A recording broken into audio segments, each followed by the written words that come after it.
একবার সিদ্দিকুল্লাহ চৌধুরী, একবার হুমায়ুন কবির, একবার হুমায়ুন কবির, একবার সিদ্দিকুল্লাহ চৌধুরী। হুমায়ুন সাহেব, সিদ্দিকুল্লাহ চৌধুরী যে কথাগুলো বলছেন, খারিজি মাদ্রাসায় যে জিনিসগুলো চলছে, এগুলো তো আপনাদের প্রতিবাদ করে বন্ধ করানো উচিত।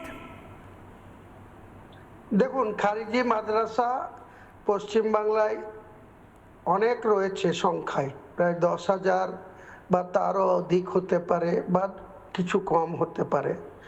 এই খারিজি মাদ্রাসা, আমিও একটা খারিজি মাদ্রাসা যার বয়স 46 বছর, তার প্রেসিডেন্ট আছি। আমার বাড়ি থেকে 1 কিলোমিটার দূরে ওপেন রাস্তার ধারে, যেখানে 300 থেকে 400 ছেলেরা পড়াশোনা করে।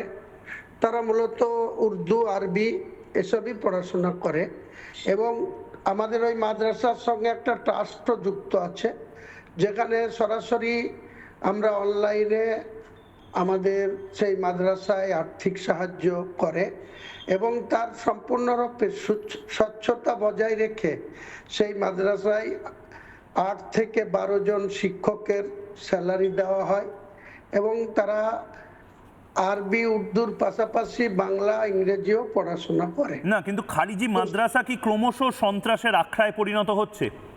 দ্বিতীয় যে প্লেটটা আমরা নিয়েছিলাম, যদি কেউ এই ধরনের মাদ্রাসা, মানে মুসলিম খারিজি মাদ্রাসা নাম ওপেন রেখে যদি কোনো অস্বচ্ছতা বা কোনো দুর্নীতি বা কোনো মানে রাষ্ট্রবিরোধী বা দেশবিরোধী বা রাজ্যের নিয়ম শৃঙ্খলার ক্ষেত্রে কোনো বিপজ্জনক কিছু করে, তার বিরুদ্ধে সরাসরি রাজ্য সরকার ব্যবস্থা নিক, এ নিয়ে আমাদের কিচ্ছু আপত্তি নেই। আচ্ছা, সিদ্দিকুল্লাহ চৌধুরীকে নিয়ে কি বলবেন?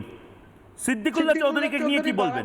এয়ারপোর্টে কোন সুস্থ দেশে, কোন সভ্য দেশে এয়ারপোর্টের জমির মধ্যে কোনো মসজিদ দেখেছেন? রানওয়ে থেকে 165 মিটার দূরে। দেখুন, এই মসজিদ নিয়ে আমাদের যতটুকু জানা, যে এয়ারপোর্ট হওয়ার অনেক আগে থেকে এখানে মসজিদ ছিল। না, তার মানে কি এখন এয়ারপোর্টটাকে সরিয়ে দিতে হবে, মসজিদটা থাকবে? না, সরানোর কথা প্রশ্নই আসে না। তাহলে কিছু তো একটা ব্যবস্থা করতে হবে।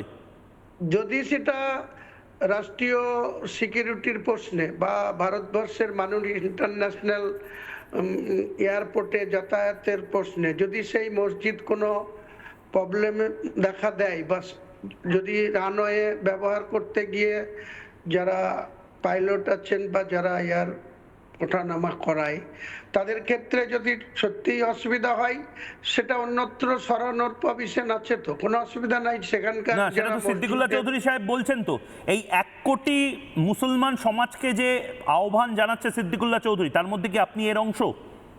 আপনি কি না?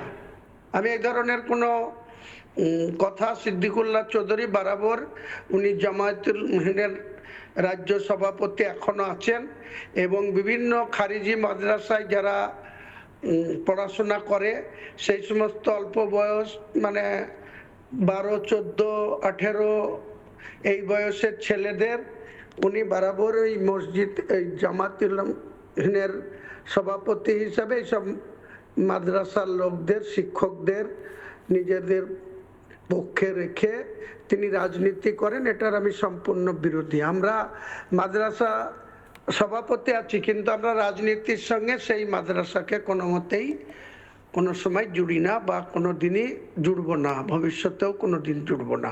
কারণ মাদ্রাসা একটা ইসলামিক, গরিব, এতিম, যাদের বাবা মা নেই, তারা এইসব মাদ্রাসায় মুসলিমদের অর্থ সাহায্যেই এখানে পড়াশোনা। সেটা যেন হুমায়ুন কবির, সেটা যেন মানে সন্ত্রাসের আখড়ায় না পরিণত হয়। বাংলায় প্রচুর ইনভেস্টমেন্ট আসছে, আপনার বেলডাঙ্গার ছেলেমেয়েরা যাতে সেই ইনভেস্টমেন্টের অংশ হয়, কোটি কোটি টাকা যেন পকেটে ঢোকে বাংলার সংখ্যালঘু ছেলেমেয়ের। এটা সরকারের পক্ষ থেকে তদন্ত করে দেখুক। যে কোনো মাদ্রাসায় যদি এই ধরনের কাজ হয়, অসামাজিক কাজ হয়, বা তারা যদি দেশবিরোধী বা রাষ্ট্রবিরোধী বা রাজ্য সরকারের যেসব নিয়ম শৃঙ্খলা, সেই তার বাইরে যদি কেউ রাজ্য সরকারের প্রশাসনকে মানে ঊর্ধ্বে রেখে যদি কেউ অনিয়ম করে, তার বিরুদ্ধে আইনগত ব্যবস্থা নেবে। ঠিক, এ নিয়ে তো আমাদের বলার কিছু নেই। নানা ধরনের কন্টেন্ট দেখার জন্য লাইক করুন, শেয়ার করুন আমাদের ফেসবুক পেজ, সাবস্ক্রাইব করুন আমাদের ইউটিউব চ্যানেল। পাশাপাশি অন্যান্য ব্রেকিং নিউজের জন্য অবশ্যই চোখ রাখুন রিপাবলিক বাংলায়।